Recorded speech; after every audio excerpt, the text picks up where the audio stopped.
देश के प्रधानमंत्री नरेंद्र मोदी लगातार एक बात को बोलते हैं कि वो किसानों की आमदनी है उसे दुगना कर देंगे। दावे थे, सच्चाई क्या थी वो आप भी जानते हैं और वो प्रधानमंत्री नरेंद्र मोदी भी जानते हैं। लेकिन अगर किसान खुद ही ठान ले तो आमदनी को डबल करने से रोका नहीं जा सकता। ऐसे ही किसान के पास हम आज पहुंचे हैं। हिसार जिले का कोथ गांव है, कोथ कला गांव है। यहाँ डॉक्टर राजपाल शोरान हैं और ये खेती करते हैं, किसान हैं, मूल रूप से किसान हैं, लेकिन इन्होंने कुछ क्रांतिकारी बदलाव किए हैं। इनका मानना है कि किसान की उन्नति तब तक नहीं हो सकती जब तक वो अपने प्रोडक्ट है उनकी प्रोसेसिंग नहीं करेगा और तब तक उसकी मार्केटिंग नहीं होगी। विस्तार से जानकारी इन्हीं से लेंगे, जानने की कोशिश करते हैं और साथ साथ आपको तस्वीरों के माध्यम से ये भी दिखाने की कोशिश करेंगे कि आखिर बना क्या रहे हैं, बेच क्या रहे हैं और किस तरीके से ये पूरी की पूरी प्रक्रिया होती है। मैं इनसे बात करूं उससे पहले आप एक बार थोड़ा सा तस्वीरों में देखिएगा कि किस तरीके से इन्होंने अपने ही घर को एक मिनी कारखाना बनाया हुआ है। सरसों का तेल ये निकालते हैं। सरसों जो किसान खेत में बोता है उस सरसों को सीधे मंडी तक नहीं पहुंचाते हैं, बल्कि उसकी प्रोसेसिंग करके उसका तेल निकालते हैं। सभी जानते हैं कि जिस तरीके का आज सरसों के और सरसों के तेल के भाव हैं वो कहीं ना कहीं एक मुनाफे का काम किसान के लिए हो सकता है। दूसरा काम, बाजरे के बिस्किट। जी हाँ, अलग अलग तरीके के बिस्किट आपने खाए होंगे, लेकिन बाजरे के बिस्किट बना करके अपने ही घर में ये मार्केटिंग उसकी करते हैं और इनका मानना है कि सीधे इनके उत्पाद हैं, किसी दुकान पर नहीं, बल्कि इतने ग्राहक इनके पास हैं कि वो खुद ऑर्डर करके इनसे मंगवाते हैं। तो ये पूरे का पूरा घर, इसमें अलग अलग तरीके की बहुत सारी चीज़ें हैं। फोकस हम आज दो चीज़ों पर करेंगे जिन पे ये कर रहे हैं। और सबसे बड़ी बात है कि किसानी जो इनकी है वो कोई बहुत बड़ा पैच नहीं है, बहुत बड़े ज़मीन के टुकड़े पर नहीं करते हैं। मात्र 4 एकड़ में खेती करके किस तरीके से उससे लाखों रुपए ये कमा सकते हैं। और जो किसान हमारे ये वीडियो को देख रहे हैं वो भी इससे जानेंगे और सीखेंगे कि छोटा सा ज़मीन का टुकड़ा भी एक आमदनी का साधन हो सकता है। हमेशा की तरह से ये चीज़ बिल्कुल सच नहीं है जैसा बोला जाता है कि खेती घाटे का सौदा है। खेती फायदे का भी है, मुनाफे का है, लेकिन उसको करने के तरीके आने चाहिए। जी डॉक्टर साहब, सबसे पहले तो मुझे ये बताइए कि आपको ये आइडिया आया कहाँ से कि किसान को सिर्फ खेती ही नहीं करनी है बल्कि उसके उत्पाद भी बनाने हैं, उसे मार्केट में बेचना भी है? ये 2014 में दिल्ली था मैं एक मित्र के पास। वो मैंने WHO की साइट पर देखा था, माँ के दूध में जहर। WHO ने साइट पर लगा रखा था माँ के दूध में जहर। कारण ढूंढा तो ये रासायनिक खाद और पेस्टिसाइड दवाइयों, जहरीली दवाइयों के उसके कारण ये जहर था इसके अंदर। तो उस दिन कुछ दिमाग में हलचल पैदा हुई और वो हलचल अब तक है। घर वालों ने पागल घोषित कर दिया, रिश्तेदारों ने पागल घोषित कर दिया और जो जान पहचान के उनने भी पागल घोषित कर रखे हूँ। क्यों? कारण ये है मैं अपने खाद नहीं डालता खेत में, किसी भी तरह का रासायनिक खाद नहीं डालता, ना कोई दवाई डालता, बिल्कुल जहर मुक्त खेती करता हूँ और अपना सामान बना के बेच रहा हूँ। ये नहीं मैं ट्राली भर मंडी में खाली करेगा। सरसों बोता हूँ उसका तेल निकाल के बेचता हूँ, बाजरा बोता हूँ उसके बस बिस्कुट बना के बेचता हूँ। बाकी गाय का घी है मेरे पास, भैंस का घी है, बिल्कुल जहर मुक्त है। तो कितनी ज़मीन है जिसमें आपने सरसों उगाई थी? एग्जाम्पल के लिए लें कि इतने एकड़ से आपने खेती शुरू की थी और उसको समझने की कोशिश करेंगे कि वो जो सरसों का भाव रहा होगा उससे आज जो मुनाफा आप कमा रहे हैं वो दुगना कैसे है?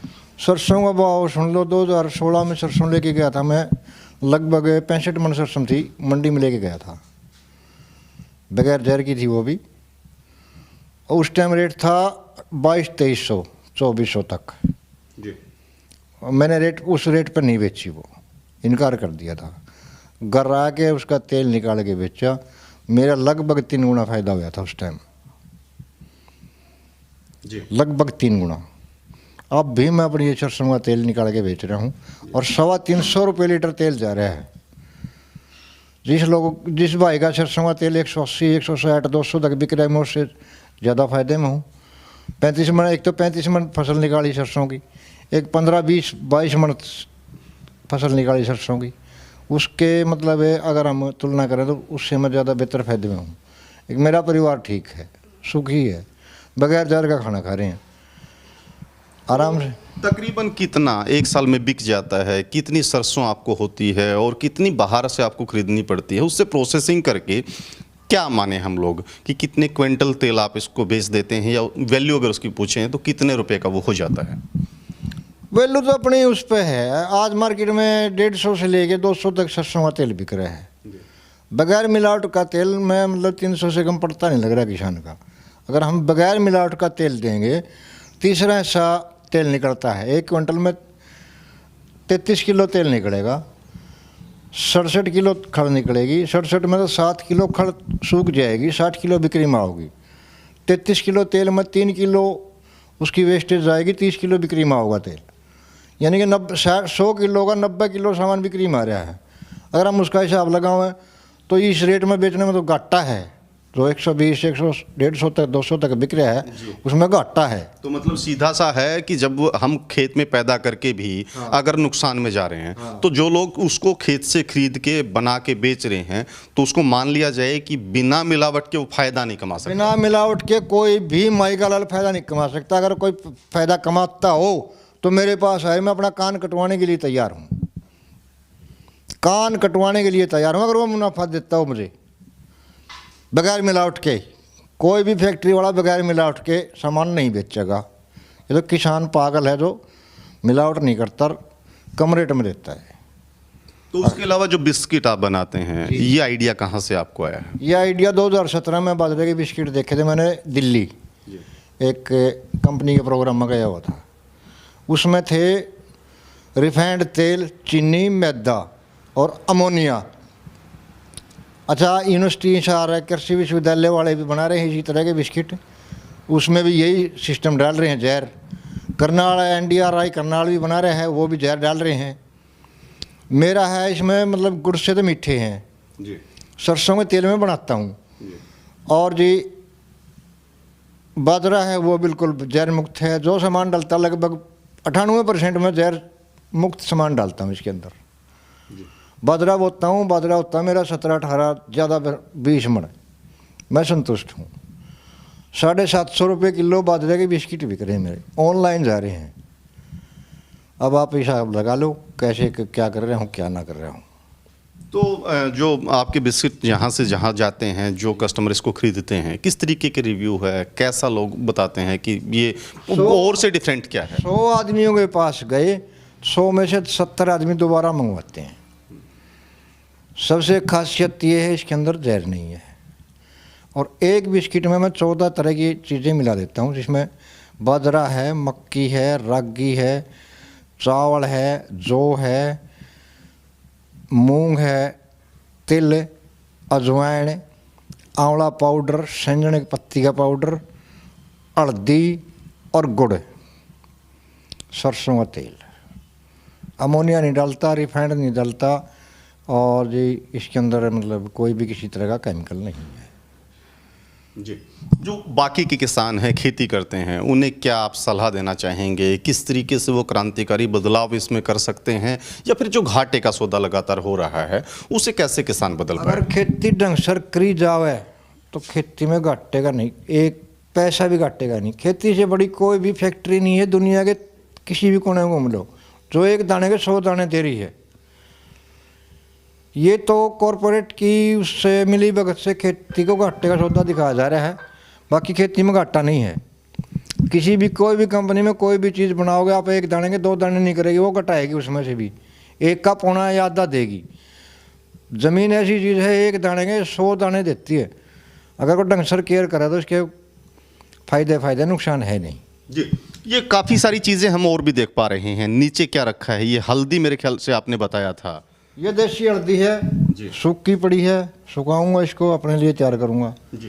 एक ये साथ में जो चीज़ है वाला पेठा है जी, इसका भी तैयार करूंगा जी। और एक जो ड्रम मैं देख रहा था, इसमें क्या आपने डाला हुआ है? इसमें है लस्सी, सिर्फ लस्सी और कुछ भी नहीं है। लस्सी हाँ का क्या बना रहे हैं इसका? लस्सी का बना रहे खाद। अच्छा, तो खेत के लिए खाद भी आप खुद ही तैयार करते हैं? जी हाँ, मैं बाजार से खेती के लिए या पशुओं के लिए कुछ भी सामान नहीं लेके आ रहा। थैली वाला नमक, चीनी, रिफाइंड और ये क्या नाम है, जो भी रासायनिक के खेती के वो है, वो नहीं लेके आ रहा मैं कहीं से भी। तो ये लस्सी कितने दिन तक पड़ी रहेगी ऐसे? लस्सी पड़ी रहो 2 साल 5 साल 10 साल लस्सी कुछ नहीं बिगड़ता। हम इसमें ताज़ी ताज़ी डालते हैं, ताज़ी कर देते हैं। तो सिर्फ इसमें लस्सी इकट्ठी आप कर रहे हैं या फिर कुछ और भी मिलाया है? और कुछ नहीं मिला रहा इसके अंदर, सिर्फ लस्सी है। पानी के साथ चलाता हूँ इसमें खेत में जी और जी जितनी निकालते हैं इतनी दोबारा इसमें रोज़ पड़ जाती है। जी। तो मतलब पानी जब इस खेत में फसल में दिया जाएगा उसके साथ साथ ही ये भी चला फसल तक चली जाएगी। इसमें ना कोई डिमक लगती और ना कोई यूरिया की जरूरत पड़ती, फिर हमने ना डीएपी की, जी किसी भी तरह का कोई भी न्यूट्रिएंट की कमी को पूरा कर देती लस्सी।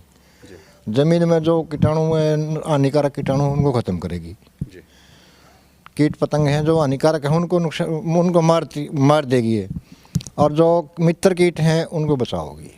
चलिए, बहुत बहुत शुक्रिया सर। ये मिट्टी के बर्तनों में मतलब मैं अपना दूध गर्म करता हूँ या अच्छा, तो वो जो इस तरीके की चीज़ें हैं कि सिल्वर जो आजकल ज़्यादा लोग यूज़ सिल्वर करते बार हैं। है जी ये मेरी रसोई है।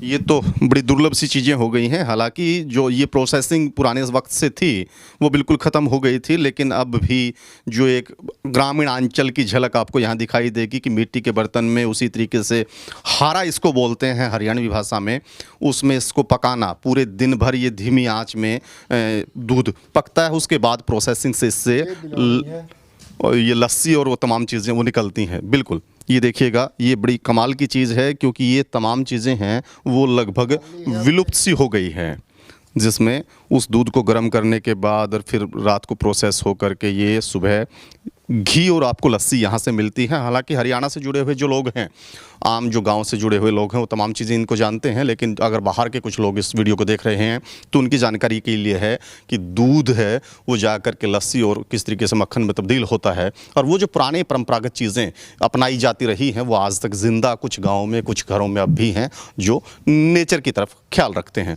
जी डॉक्टर साहब, बहुत बहुत शुक्रिया आपका। और ये डॉक्टर शौरान थे और इन्होंने जिस तरीके से बताया है कि जब जज्बा लेकर के आप चलेंगे तो कुछ भी मुश्किल नहीं है, इन्होंने उसको कर दिखाया है कि मात्र जब मैं इनसे चर्चा कर रहा था तो इन्होंने बताया कि मात्र 2 एकड़ में सरसों अगर मैं बोऊं तो वो भी मुझे लाखों का फ़ायदा दे सकती हैं। तो कुल मिलाकर के एक बहुत बेहतरीन काम ये कर रहे हैं और उन तमाम किसानों के लिए प्रेरणा है जो सोचते हैं कि खेती घाटे का सौदा रह गई है। अपनी सहयोगी सुमन सैनी के साथ मैं रुद्रा राजेश कुंडू, हिसार।